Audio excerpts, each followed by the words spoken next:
Okay, the Fed and central banking. More stuff, right? We did a little introduction. We have a beautiful picture here of the first bank of the United States. If you can read that, it was founded in 1795. Philadelphia, you can go see it. A precursor to the Fed.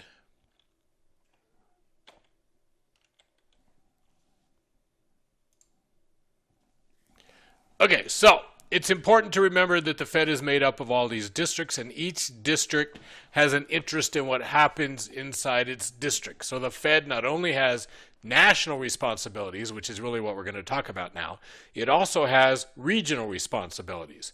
So the folks who run District 10 have an interest in agriculture and an interest in, well, I suppose cows are part of agriculture, cattle raising, and an interest in mining, and an interest in ski resorts, right? And the people in 4 care about steel mills, and right? It's part of what makes the Fed nice, in a sense, is that every part of the country has people who are looking out for that part of the country. Okay? We're in the 12th district again, the Katniss-Everdeen district. Our head of our district is in San Francisco, but really Las Vegas is served out of the LA branch. And how do we know that? Well, on your check, or you probably don't write checks, when you go do an electronic payment and you got to put stuff into your account, one of the things you have to put into your account to get to your checking account is something called a routing number. Yes, there's this 9-digit number called a routing number. Well, the deal with the routing number is that it's for the Federal Reserve, because remember that the Federal Reserve is the entity that moves those checks or electronic transactions around. So my checks, in the bottom left-hand corner of the check, there's a set of funny-looking numbers, and the first of those set of funny-looking numbers is a 12. Well, what's that mean? Well, yeah, my bank's in the 12th district. Okay? Then the next number in my routing number is a 2. 2 means I'm the LA branch of the 12th district. And then the next number in my routing number is a 4. 4 means Las Vegas out of this district, right? So 1224 is Fed speak for a Las Vegas bank. Then the next numbers here are my actual bank number, the number of my bank. Okay? So that routing number you put in. Now, some banks, even though they're spread across all the United States like mine, use individual routing numbers for the parts, but some banks centralize everything. And so they may have a routing number that starts with a 3 or something, which just gets them to that central operation and doesn't really tell you necessarily where the bank is. But my bank is way cooler because it's Las Vegas. Okay, so we're going to look at some real world stuff here just so we get this.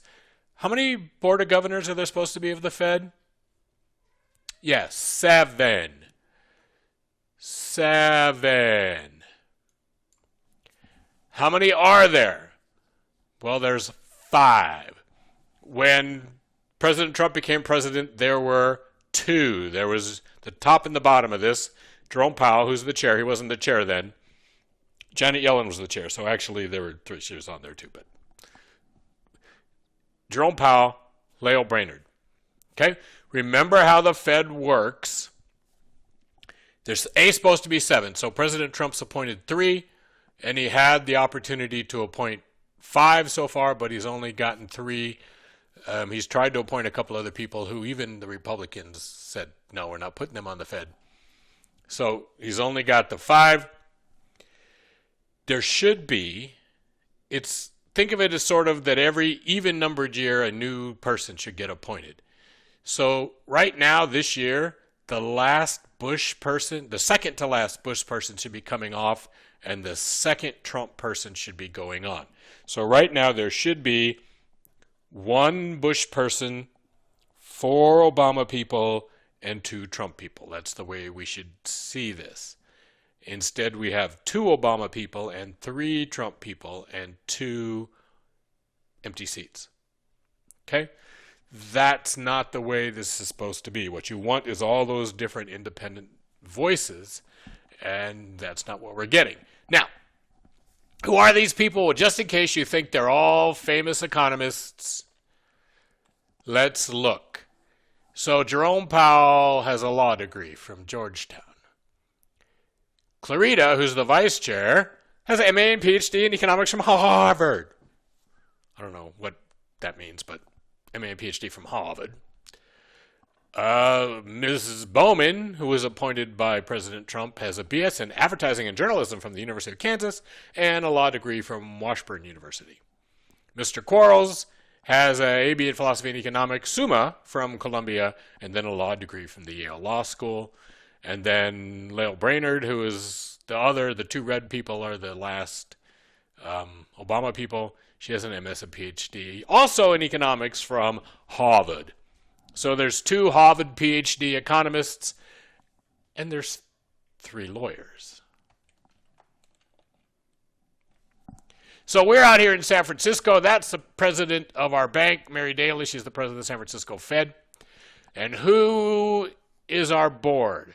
Well, the CEOs, remember, 3 bankers. So the CEOs of Pioneer Trust Bank from Salem, Oregon, Silicon Valley Bank, Santa Clara, and Seacoast Commerce Bank of San Diego, those are the 3 bankers that are on the Federal Reserve Board, and they're elected by the banks. Doesn't seem like those are the giant banks of the world, but elected by the banks. Then there's 3 business people. So there's the chairman of Schnitzer Steel Industries, Inc. in Portland, Oppenheimer Development Corporation in Boise, which is a real estate development, and the chairman of Michelman and Robinson LLP Los Angeles, which is a law firm. Those are the business people on this board. And then the non-banking public, the retired president of UPS, Northern District of California, the national executive director of the Screen Actors Guild, yes, the national executive director of the Union for Actors, the Screen Actors Guild, and the retired chairman and chief executive officer of Warner Brothers. And that person, the Warner Brothers person, is the chairman of the board. So this is the kind of way it always looks. For years, the chairman of the board of Panda Express was on this board, and I always thought that was, I just had these images of her. It was of her, like catering the Fed meetings with, orange chicken. But it's not necessarily the giants of industry, though the chairman of Southwest Airlines was on the Dallas board for years, and there's some very famous business people who've been on these boards at various times. But that is who is our board, who's trying to figure out what to do out here in the West. Okay, so within the Federal Reserve, there's this thing called the Open Market Committee. It's supposed to be 7 governors. Obviously, there's only 5, and 5 of the district presidents always from New York, right? And do you remember why it's called Open Market Committee? It's called that because its job is to buy and sell bonds, okay? To work in the open market, change the money supply. It does other things too, right? It's money supply, interest rates, all them their stuff. So the tradition in the Fed, what we always tell people in the Fed is that there's 2 key interest rates that the Fed cares about. One is called the discount rate. The discount rate is the rate that you pay if you borrow from the Fed itself. And hopefully you remember this from earlier lecture.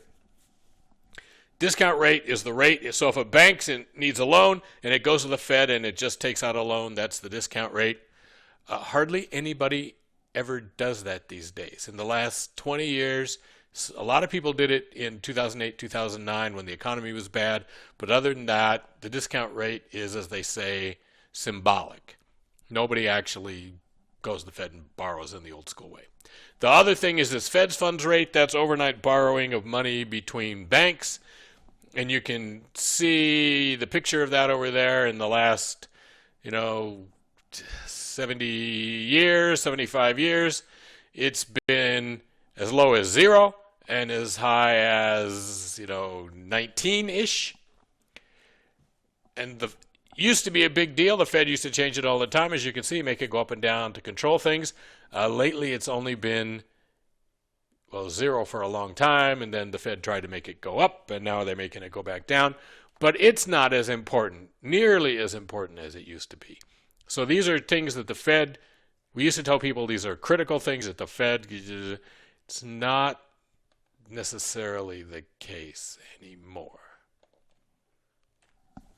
Okay, there's an equivalent to these things that most of the rest of the world uses, and that's an interest rate called the LIBOR. The LIBOR is the London Interbank Offered Rate. So clearly it's set in, London. The interesting things about the LIBOR, one is that it's not technically just set by the Bank of England. It's actually kind of set in the private sector. And many people over the years have gone to jail for setting up scams to manipulate the LIBOR to make money off of that. In the United States, you'd go, well, we don't care. We're the United States. Who cares about London? Well, it turns out that many businesses in the United States have revolving loans. In other words, they kind of have perpetual loans. They're always paying back and borrowing, and they got these open lines of credit with their bank, and they're just, right, they don't go apply for a loan every time they want it. They've got this credit line that's out there. Typically, even in the United States, that credit line is paid for as LIBOR plus. In other words, the interest rate that you're paying on that loan is whatever the LIBOR is at a certain date plus a percentage. So as the LIBOR goes up and down, a lot of businesses in the United States find their loan repayment costs going up and down. If you watch CNBC, which you should, go turn on CNBC when you're having your Cheerios in the morning, you will see the LIBOR come flashing across their screen at some point on those rollers. Okay? It's also, by the way, the name of the aliens in my sleazy novel. When I came up with the aliens who were going to invade in my sleazy novel, I called them the LIBOR, in honor of being an economist. Okay, so what does the Fed do these days when it wants to control things? Well, thing number one it does is something called quantitative easing. Okay, that's a fancy word mostly for printing money. Quantitative easing means they're going to ease the quantity of money, right? They're easing. Quantitative easing. They're going to put money into the system. Now remember, how do we put money in the system? Well, we buy bonds, right? So traditionally, the Fed only bought the U.S. national debt. They bought U.S. government bonds. Fed typically owns, 25%, sometimes more, of the national debt. Okay? So the Fed goes out, they find people. They don't buy the bonds from the Treasury. They buy the bonds from normal people who already have the bond in their hands. So they come to you. They say, hey, that bond, you're going to get $10,000 when you cash that bond, right? And you go, yeah. And they go, I'll give you $10,500 for it right now. Now, the numbers probably aren't that big, but I'm just giving you an example. Well, if you have to wait a year to get $10,000 from the Treasury, or the Fed's going to pay you $10,500 right now, what's your choice? Your answer is that you're going to take the $10,500 right now. Okay? It's way better than waiting a year to get $10,000. So you're going to take that money. The Fed got that money. They didn't actually print money, right? They went on their computer keyboard and money created, right? They put money into your bank account with bits and bytes. They just transferred it right in there, and poof, new money has been created. The interesting thing about that now is starting in 2008, 9, and 10, the Fed bought bonds that weren't U.S. government bonds for the first time. So in 2008, 2009, 2010, they bought a lot of what we call mortgage-backed securities, and we'll be talking about that in other videos. But basically, they took these bad bonds that banks held and people held, and they were semi-worthless, and the Fed bought them. Okay? Point of quantitative easing is twofold.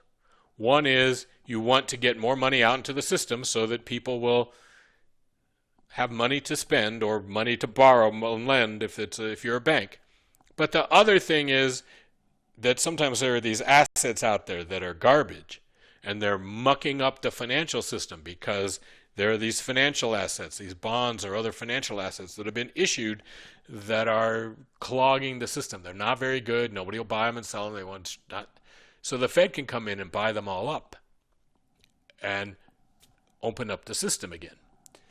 In addition to that, the Fed also nowadays looking at buying corporate bonds, doing more direct things that go directly to businesses as opposed to dealing just with banks. So the Fed is broadening its scope and broadening its powers and doing all these new things that it never did before. And that's because the old things aren't working the way they need to work. So they've had to be creative. They're in the 2008, 9, 10 range, in that recession, there were 3 rounds of quantitative easing. We're really in round 4 now, which is, going to be trillions and trillions and trillions, up to 4 trillion before they're through.